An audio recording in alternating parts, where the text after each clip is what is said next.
Hello everyone and welcome back to another episode. Today we're going to carry on insulating the back of the Sprinter.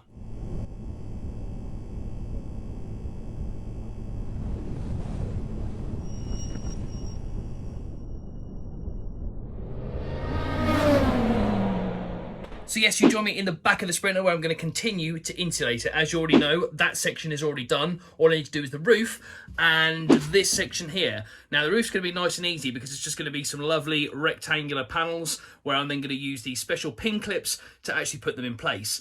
So I'm going to crack on with that first, then I can get on with this side.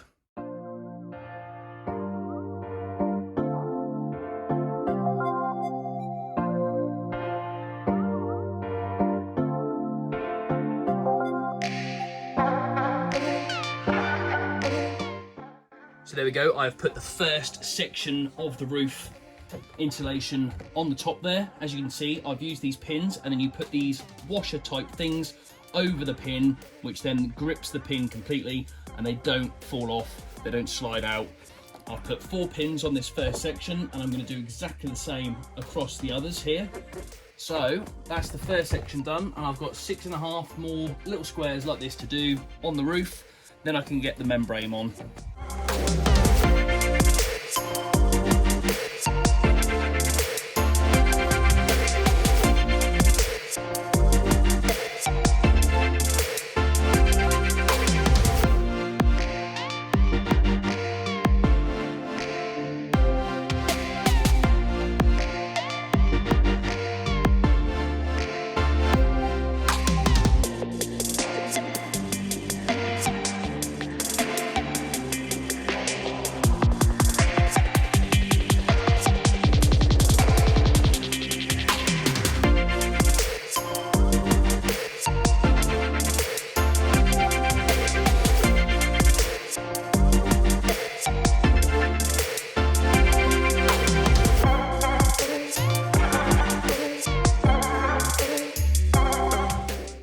Okay, so all the main insulation boards are now installed on the roof. I've even gone round and I have trimmed off these pin clips here, although saying that I've missed off these 2 here.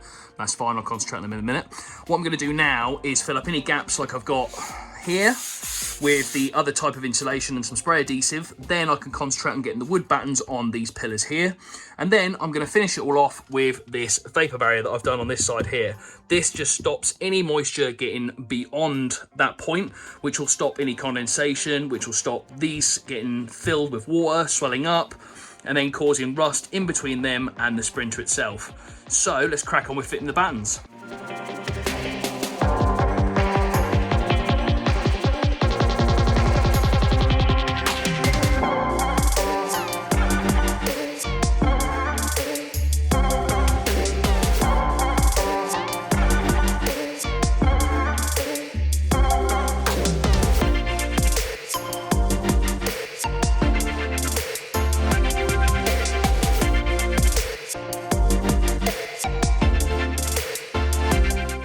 So that is the insulation all in every nook and cranny I could possibly get it into. I'm really pleased with that because everything is now nice and snug. So that should be good thermal properties. What I really need to do now is fit the wood battens to these pillars here. Then I can concentrate on getting the Vapour Barrier on.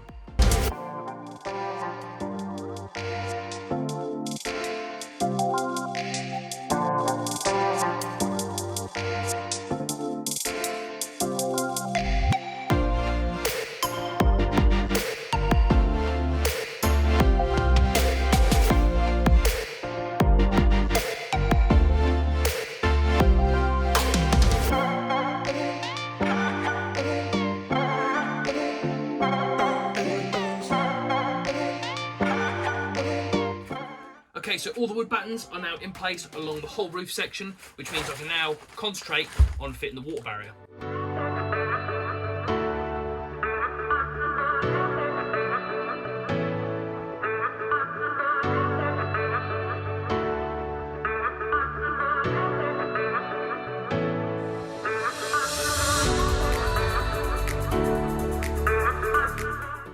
Okay, so I've installed the first section of the Vapour Barrier on the roof. I cut out the sections where the wood battens are so I can actually physically see where they are when I come to clad it. Now obviously I'm not going to bore you to death doing the rest of it, so you'll see it when it's done. Okay, so the roof is now done, and I've even managed to get this side pretty much complete.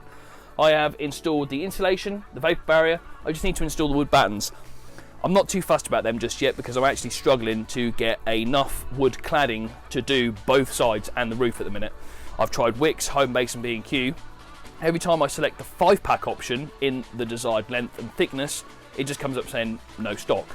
Now, Homebase and B&Q have got a really good 7.5mm thick option, which would be absolutely ideal for this van because it would keep the weight down and it'd be really, really easy to contour to the shape of the van. Obviously, the 8mm stuff at Wix would be just as good. However, obviously 0.5mm thick might add some weight, but that's negligible. I'm not fussed. Whatever I can get, I'll be happy with. The only problem is, like I say, is just the packs. I cannot buy a 5-pack in any shape or size.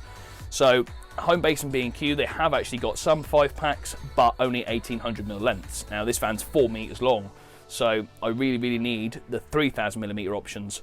However, like I say, every time I go to select the 5-pack, it comes up saying no stock. I can click and collect some, so I think what I might end up having to do is go to multiple stores and just pick up as many packs as I can from each store, which is fine. There's obviously some still other bits and pieces I can get cracking whilst I'm waiting for all that, because I've still got the side door and both rear doors. They've still got the original wood inside the recessed panels. I need to take them out, fit some of this board in place, and instead of cladding the doors, what I'm going to do is use the carpet and self-adhesive.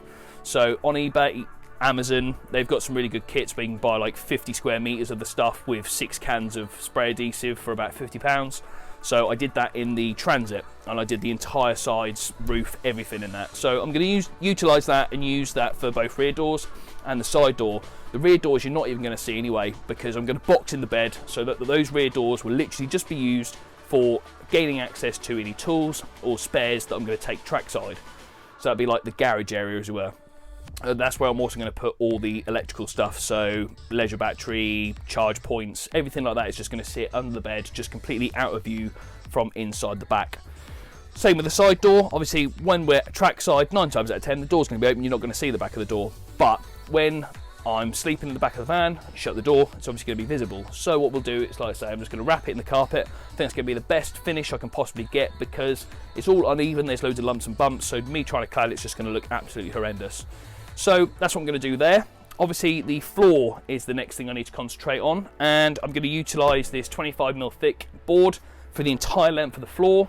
The only thing I'm struggling to think about doing right now is I've got this really hard wearing wood that's on there at the minute, but I don't need it at the front of the van where we're going to be walking and staying and sleeping, but I will utilise that for the back where the spare parts and stuff are going to sit. So what I'm going to have to do is cut the length of this to where the bed's going to sit up to. The rest of it I'm just going to have to use some plywood floor, and then I can put the laminate flooring or lino on top of a ply lining rather than this stuff, because there's loads of holes and bits and pieces in this floor anyway. Like I say, the back section doesn't matter because that's just where tools, my toolbox and everything is just going to stay. So I'm pretty much done everything I can do right now with everything I've got. Obviously, like I say, I still need to build the bed and do the side doors, so we'll tackle them in the next video on the Sprinter. Next, what we want to do though is either concentrate on getting this TT completely done, or I might actually bring the MR2 out and have a look and see what needs to be done there, because I'm really looking forward to getting that project underway. So until then, thank you very much for watching, and I'll see you in the next one.